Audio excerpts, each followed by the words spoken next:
नमस्कार, आप देख रहे हैं इंडिया टीवी। आपके साथ मैं हूं दीपिका यादव।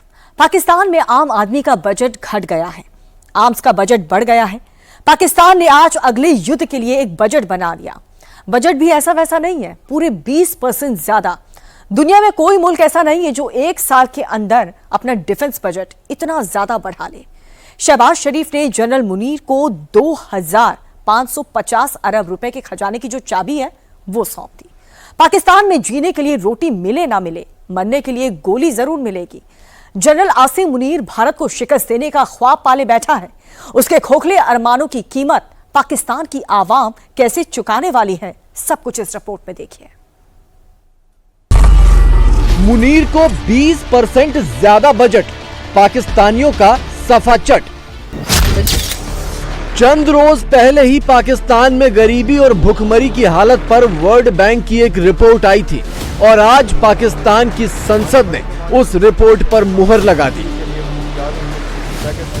10 जून मंगलवार को पाकिस्तान ने अपना नया बजट पेश कर दिया और वही हुआ जिसके नाम से पाकिस्तानी थर थर कांप रहे थे। रोटी से तरसते लोगों से टैक्स वसूली का नया टारगेट। इकोनॉमी के सारे बड़े टारगेट धरे के धरे रह गए। आमदनी का टारगेट भी धरा रह गया।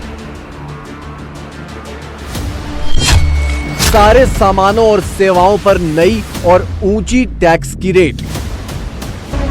24 करोड़ भेड़ बकरियां यानी पाकिस्तान की कुल 24 करोड़ आवाम जिसकी हैसियत भेड़ बकरियों से ज्यादा कहां रह गई है। वर्ल्ड बैंक की रिपोर्ट भी तो यही कह रही है। पाकिस्तान में करीब 45% आबादी गरीबी रेखा के नीचे है, यानी करीब करीब आधी आबादी।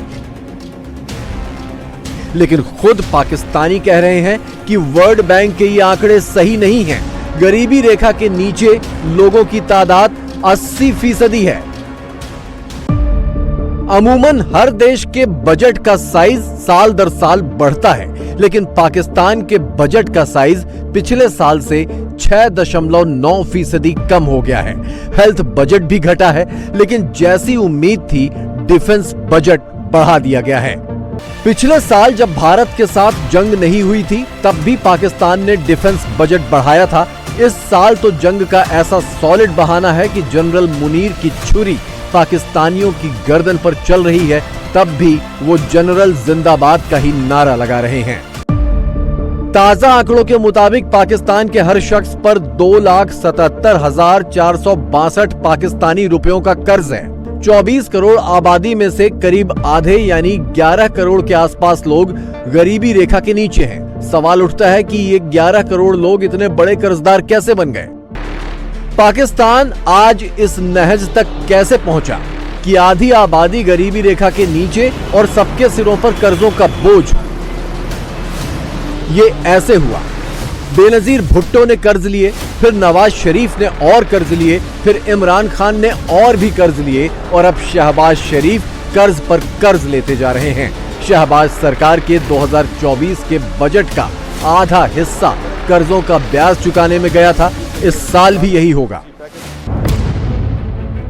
दुनिया की जूतियों की नोक पर पाकिस्तान पिछले साल भी था, इस साल भी है और यही चाल रही तो यकीनन आगे भी हमेशा रहेगा।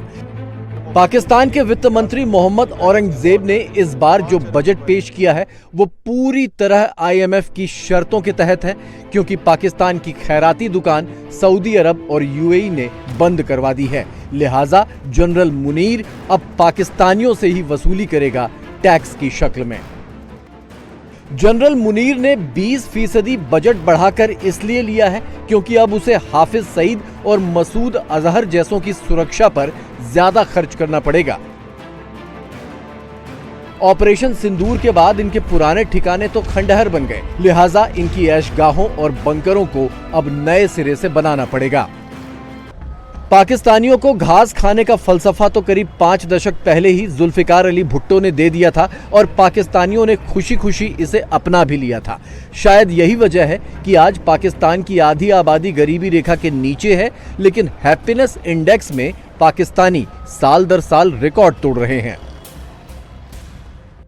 जनरल मुनीर का बजट आ गया है। बहुत जल्द पाकिस्तानियों की रिएक्शन भी आने लगेगी कि वो सूखी घास की रोटी खाकर, टैक्स भरने के लिए कपड़े उतरवाकर और जनरल से अपनी खाल उतरवाकर कितने खुश हैं।